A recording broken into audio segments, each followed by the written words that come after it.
कहर ने जहां कई लोगों को अपनी चपेट में ले लिया, तो कई लोग जिंदगी की जंग हार चुके हैं और ये सिलसिला लगातार जारी है। लेकिन इसी बीच जिंदगी के सौदागरों ने सांसों की सौदेबाजी शुरू कर दी और औने पौने दामों पर सांसों की नीलामी की जा रही है। ऐसे ही जिंदगी के विलन का पर्दाफाश करने जा रहा है एबीपी गंगा, जो मौत की सुनामी में फायदे की फसल लगा रहा है।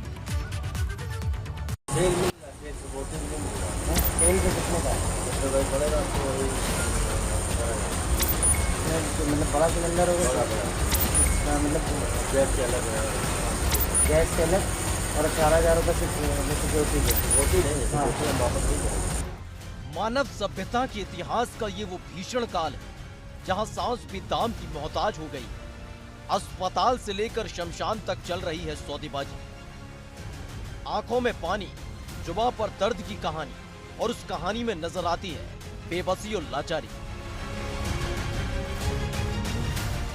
कि अपनों को बचाने के लिए इंसान के सामने घुटने पर आ गया है। इस भीषण त्रासदी के दौर में जिंदगी के सौदागर सांस दर सांस की कीमत वसूल रहे हैं। कई गोदामों और तहखाने में बंद हैं सांसें, जिनको पाने के लिए रकम खर्चनी होगी। जान बचाने के लिए सांसों की खोज, इंसानों की बस्ती में गिद्धों की फौज। आज हम आपको दिखाने जा रहे हैं वो सांसों के सौदागर जिन्होंने भीषण त्रासदी के दौर में जिंदगी की सौदेबाजी शुरू कर दी है। दरअसल कोरोना संक्रमित लोगों को लगातार दवाई के साथ ही ऑक्सीजन की जरूरत महसूस हो रही है। ऐसे में ऑक्सीजन की जमाखोरी शुरू कर दी गई है और वह उसे औने पौने दाम पर बेचा जा रहा है। कानपुर में भी हालात जुदा नहीं है, जहां मौत नजर गड़ाए बैठी है और मौका पाते ही झपट्टा मार लेती है। इस दौर में इंसान अपनों को बचाने की चाहत में जमकर पैसा खर्च करने के लिए भी तैयार है और इसी का फायदा ये जमाखोर उठा रहे हैं। कानपुर में ऑक्सीजन सिलेंडर की किल्लत महसूस की जा रही है। ऐसे में ऑक्सीजन सिलेंडर की सप्लाई करने वाले लोग जमकर चांदी काट रहे हैं। दरअसल इस जमाखोरी को लेकर कानपुर के गोविंद नगर थाना इलाके के पिनकी दारानगर के ऑक्सीजन गैस प्लांट का एक वीडियो सामने आया है, जिसने इंसानों के भेष में बैठे गिद्धों के चेहरे को बेनकाब कर दिया है। सप्लायर के तौर पर बैठे इंसान ने अपने ईमान का दाम बता दिया है कि सांसों की कीमत क्या है। नहीं ऐसे आप कहीं से मालूम चला कि यहाँ पर मिल रहा है सेल मिल रहा है, सेल सपोर्टिव नहीं मिल रहा है। सेल पे कितने का? सेल पे कितने का है? सेल पे भाई पड़ेगा आपको वही 18,000। उसमें मतलब बड़ा सिलेंडर होगा, बड़ा मतलब गैस के अलग है, 500 रुपये गैस के अलग और 18,000 रुपये से मतलब सिक्योरिटी के। सिक्योरिटी नहीं है, सिक्योरिटी हम वापस नहीं करेंगे। अच्छा मतलब सिलेंडर के 18,000 वापस नहीं होगा वो सिलेंडर। दरअसल एक तीमारदार ने अपने मरीज के लिए ऑक्सीजन सिलेंडर की डिमांड की, जिसके बाद सप्लायर ने साफ तौर पर खाली ऑक्सीजन सिलेंडर का दाम बता दिया, वो भी पूरे 18,000 रुपए। इसके अलावा 800 रुपए ऑक्सीजन का दाम और ये जो 18,000 रुपए मांगे जा रहे हैं वो सिक्योरिटी मनी नहीं है, बल्कि इंसान के रूप में आदमखोर बन चुके लोगों की जेब में जाने वाली रकम है। इतनी रकम सुनने के बाद तीमारदार ने एक बार फिर से सप्लायर से पैसा कुछ कम करने की गुजारिश की, तो सप्लायर ने साफ तौर पर इनकार कर दिया और तेवर दिखाने लगा, जैसे इस दौर में बड़ा एहसान वो कर रहा है। तो गुंजाइश भी हो सकती है भाई जी। नहीं बाले भैया ये नहीं है, ये दूसरे वाले भैया बाले में भैया, उसमें कुछ गुंजाइश भी हो सकती है। गुंजाइश तो करनी थी, कर दी ना तभी तो भैया मरीज बहुत खराब है। आप लोग थोड़ा पीछे जाओ, पीछे जाओ। अभी 2 लोग हैं, आप भी जाओ, आदमी है ना, आप जाओ, कोई काम नहीं आपका। हमारा छोटा है करोना लंबा है भैया, छोटा से मतलब कुछ और गुंजाइश हो तो थोड़ा सा व्यवस्था करके तुरंत कहीं से व्यवस्था कर। भैया जितना बताना बता दिया, उसके आगे बारे अभी आ रहे उससे बात करेंगे। ऑक्सीजन सिलेंडर के नाम पर चल रही कालाबाजारी करने वालों की करतूत से पूरी तरह से इंसानियत शर्मसार हो चुकी है। लेकिन ये खेल सिर्फ कानपुर में ही नहीं खेला जा रहा है, बल्कि देश के अलग अलग हिस्सों में ऐसे गिद्ध बैठे हैं जो लगातार इस भीषण त्रासदी के दौर में इंसानियत को जमींदोज कर रहे हैं। गाजियाबाद पुलिस के साए में खड़े ये 2 युवक नहीं, बल्कि इस भीषण त्रासदी के वो गिनौने चेहरे हैं जिन्होंने इंसानियत को खूंटी पर टांग दिया है। और सांसों की सौदागर बन जिंदगियों को शिकंजे में किए हुए हैं। कोरोना काल में छटपटाती हुई जिंदगियों को सांस की दरकार है और इसके लिए लगातार परेशान तीमारदार है, लेकिन चंद लोगों ने जिंदगियों को शिकंजे में रख सांसों की नीलामी शुरू कर दी है। ऑक्सीजन सिलेंडर की कालाबाजारी शुरू की है। गाजियाबाद पुलिस ने थाना नंदग्राम इलाके में घर पर छापा मारा, जिसके बाद ऑक्सीजन के कई सिलेंडर बरामद किए हैं। गाजियाबाद पुलिस के हत्थे चढ़े जमाखोर ऑक्सीजन सिलेंडर की कर रहे कालाबाजारी। पुलिस ने 2 आरोपियों को किया गिरफ्तार। जमाखोरों के पास से बरामद हुए 101 सिलेंडर। जनपद में ऑक्सीजन सिलेंडर की कालाबाजारी की कुछ सूचनाएं मिल रही थी, जिसके फलस्वरूप गाजियाबाद जनपद के उप महानिरीक्षक श्री अमित पाठक ने टीमें गठित करी गई। इसमें जनपद की कोतवाली, शहर कोतवाली, नंदग्राम थाना एवं स्वाट टीम ने संयुक्त अभियान चला के दबिश दी। इस दबिश के दौरान 101 भरे एवं खाली सिलेंडर बरामद हुए हैं। इसमें 2 अभियुक्त गिरफ्तार हुए हैं, जिनका नाम जावेद एवं आकिल है, जो कि कोतवाली थाना क्षेत्र के रहने वाले हैं। इसमें आईपीसी की धारा, महामारी अधिनियम की धारा और आपदा प्रबंधन अधिनियम की धाराओं में मुकदमा पंजीकृत करके आगे की आवश्यक वैधानिक कार्रवाई की जा रही है। फिलहाल पुलिस ने जावेद और अखिल नाम के उन 2 जमाखोरों को गिरफ्तार कर लिया है, जो इस भीषण त्रासदी में ऑक्सीजन सिलेंडर की जमाखोरी कर महंगे दाम पर बेचने का काम कर रहे थे। लेकिन ये खेल बड़े स्तर पर खेला जा रहा है। सांसों के ऐसे सौदागरों के खिलाफ सख्त कार्रवाई की जरूरत है, जिन्होंने अपनी मुट्ठी में सांसों को कैद कर दिया है। Bureau report, ABP Ganga. तो आपने देखा कि किस तरह सांसों के सौदागर अपनी मुट्ठी में जिंदगी को कैद किए हुए हैं। तो वहीं अस्पताल में एक एक सांस के लिए तड़प रहे मरीज और ऑक्सीजन के नाम पर जमकर कमाई की जा रही है। लेकिन सिर्फ दवाई और ऑक्सीजन के नाम पर ही कालाबाजारी का खेल नहीं चल रहा है, बल्कि छोटी छोटी दवाई और जरूरत की चीजों की कालाबाजारी की जा रही है। देखिए इंसानियत के कौन कौन है विलन।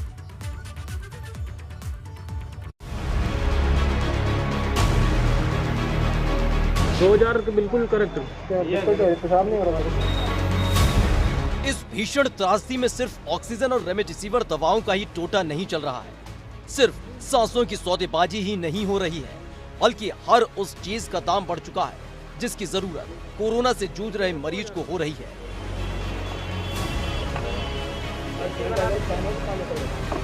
ऐसी ही कालाबाजारी करने वालों की फौज मानो सब कुछ नोचने को तैयार बैठी है, जिसमें सिर दर्द की दवाई से लेकर ऑक्सीमीटर तक की कालाबाजारी शुरू हो चुकी है, जिसको दुकानदार औने पौने दाम पर बेच रहे हैं। रकम नोचने को तैयार बैठे गिद्ध। क्या रेट किसको क्या बताऊं, मुझे समझ ही नहीं आ रहा। 450 रुपए खरीद लेकर आए। छोटी छोटी चीजों के बढ़ा दिए दाम। 700-800 का मिलता भी है। हाँ, पीले रंग वाली बेटा पता कर लो। अगर कहीं 700-800, 900, 1000, 1200, 1400, 1500, 1600, 1700 में मिल जाए। खूंटी पर ईमान, जिंदगी हो रही नीलाम।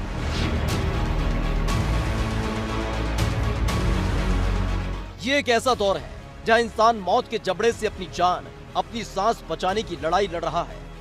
तो ऐसे में इंसान से आदमखोर बन चुके लोगों ने अपनी अपनी दुकान सजा ली है, जहां धड़ल्ले से जान बचाने की चीजों के दाम बढ़ाकर बेचे जा रहे हैं। जिसकी जेब में दाम है वो खरीद रहा है, और जिसके पास रकम नहीं है उसका अपना अस्पताल के बिस्तर पर पड़ा पड़ा तड़प रहा है। कोरोना से पीड़ित इंसान को ऑक्सीजन की कमी महसूस हो रही है, इसलिए ऑक्सीमीटर के जरिए उसकी पड़ताल की जा रही है। और जितने मामले तेजी से बढ़ रहे हैं, उतनी ही तेजी के साथ ऑक्सीमीटर की खपत भी हो रही है। और फिर शुरू हो गया ऑक्सीमीटर की कालाबाजारी का खेल। कानपुर में ऑक्सीमीटर को 4 गुना दाम पर बेचा जा रहा है, वो भी डंके की चोट पर। इस दौरान अगर कोई बहस करने की जरूरत करता है तो धमकी भी दे दी जाती है। कौन सी कंपनी का ये? अरे फेशियल बड़ी है यार, दे दो। है भाई? है फेशियल भी नहीं है, नहीं मिल रहा माल है। ठीक है, कितने का? 2000 का पड़ेगा ये।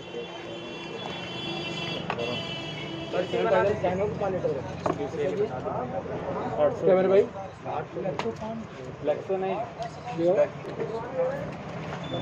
मिनट बात कर लो। 2000 के बिल्कुल करेक्ट। पर्ची दे दीजिए। बस को 700-800 वाला जो आता है 900 वाला कौन सा? 700-800 का मिलता भी है। हाँ पीले रंग वाली। बेटा पता कर लो, अगर कहीं 700, 800, 900, 1000, 1200, 1400, 1500, 1600, 1700 में भी मिल जाए तो 20, 50, 100, 200 ले लेना। ये हालात सिर्फ एक दुकान पर नहीं है, बल्कि अमूमन मेडिकल की हर दुकान पर ऑक्सीमीटर के दाम बढ़ा दिए गए हैं और इसे धड़ल्ले से बेचा जा रहा है। यानी जिसकी जेब में दाम है वो खरीद ले। ऑक्सीमीटर 1600 रुपये का है। दिखाइए। वो तो 18 का देखो कितने का है? 1600 बता रहा है।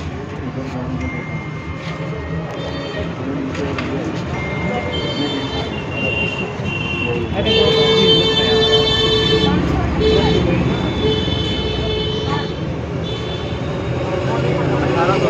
तो 1600 बता रहे थे यार, अब 1800 हो गया। तो सुना आपने, शहर के चप्पे चप्पे पर काला बाजारी करने वाली कैसे नजर गड़ाए बैठे हैं।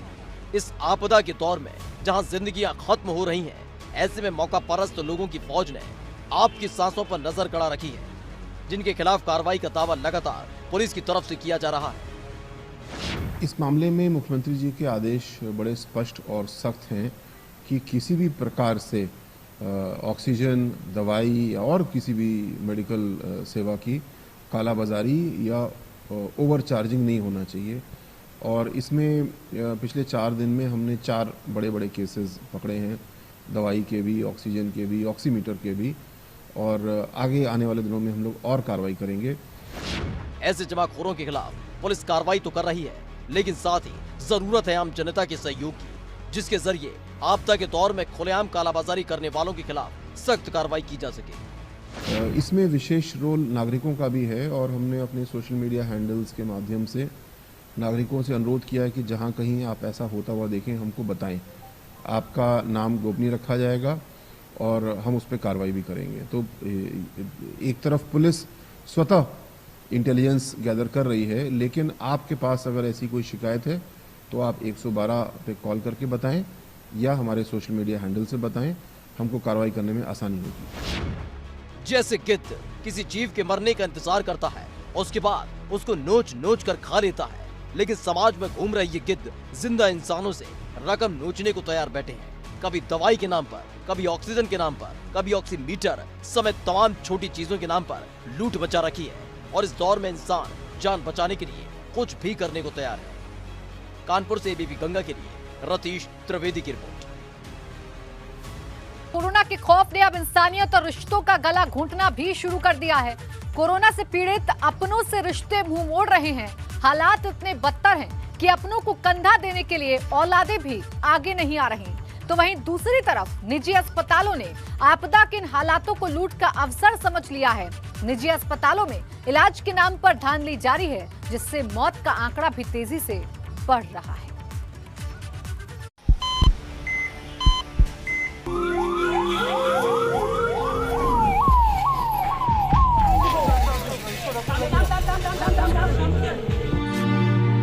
यहाँ से खाली बॉडीज ओनली बॉडीज निकल रही हैं। उसमें राजेंद्र कुमार अग्रवाल का पार्थिव शरीर है, लेकिन अब हॉस्पिटल के तमाम प्रबंधन को इस बात के लिए परिवारीजन लगातार रिक्वेस्ट कर रहे हैं कि वो लोग नहीं आ सकते हैं, और ऐसे में आप खुद जाकर, यानी जो मेडिकल स्टाफ है हॉस्पिटल का और एम्बुलेंस चालक है, वो खुद जाकर अंतिम संस्कार करा दें।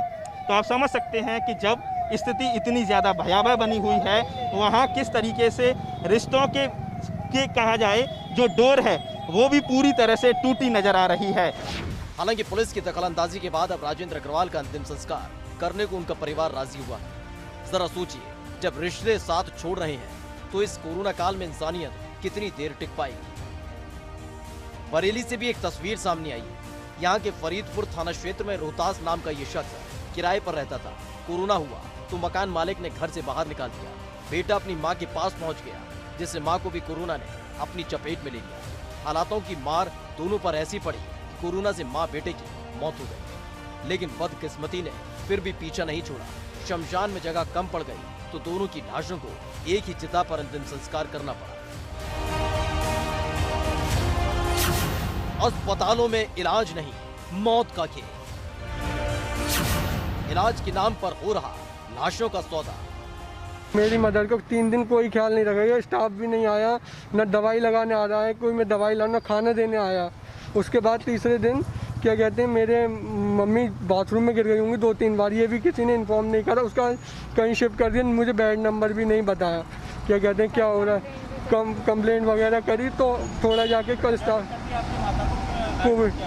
कोविड था तो भर्ती किया गया था। ये उस बेटे के आरोप हैं जिसने अस्पताल की लापरवाही से अपनी मां को खो दिया। जहां एक तरफ कोरोना की वजह से एक बेड की मारामारी है, तो वहीं दूसरी तरफ संभल के एशियन हसीन बेगम जैसे निजी अस्पतालों की भी, जिन्हें कोविड सेंटर बनाया गया और यह इलाज के नाम पर पहले मौत बांटी जा रही है, फिर लाशों का सौदा किया जा रहा है। परिवार का आरोप है कि मां की डेड बॉडी देने के नाम पर करीब 1.5 लाख रुपए मांगी गई। बाहर शिफ्ट कर दिया कि दूसरे हॉस्पिटल की वहाँ चले और अपन यहाँ पे एक्सपायर हो गए थे वो, क्योंकि मिलना नहीं था। आप क्या कह रहे हैं डॉक्टर? अब बॉडी लेने की बात हुई तो कहना पहले बिलिंग करा के लाओ, फिर उसके बाद बॉडी मिलेगी आपको। 1,35,000 रुपये का बिलिंग बैठाई है, जिसमें कोई केयर नहीं हुई ना कुछ हुई है। घंटों परिवार लाश पाने का इंतजार करता रहा। मीडिया की दखलंदाजी के बाद परिवार को मां का शव मिल सका। इस मामले में अधिकारियों का क्या कहना है, उसे भी सुन लीजिए। ये एशियन हॉस्पिटल को हमारी तरफ से अधिकृत किया गया है, जो गवर्नमेंट के रेट पे इलाज करेगा, और 25% बेड हमने प्राइवेट सेक्टर के लिए दे रखे हैं। जो भी पेशेंट हमारी तरफ से रेफर होकर जाएगा वो फ्री ऑफ कॉस्ट इलाज होगा, उसका पेमेंट सरकार की तरफ से किया जाएगा। लेकिन जानकारी होने में पता चला कि ये प्राइवेट तौर पे ये मरीज भर्ती हुए थे और सिर्फ मात्र 9,000 रुपये इनकी तरफ से जमा हुए थे। जैसे ही मामला संज्ञान में आया उसके बाद इन्हें बॉडी हैंडओवर करा के सब कुछ क्लियर करवा दिया गया। नोडल साहब, यहाँ आरोप इलाज के बिल को लेकर नहीं बल्कि इलाज को लेकर है। कोविड पीड़ित महिला का सही से इलाज नहीं किया गया, उन्हें वक्त पर ऑक्सीजन नहीं लगाई थी, महिला बाथरूम में गिरी, इस बात की जानकारी नहीं दी गई।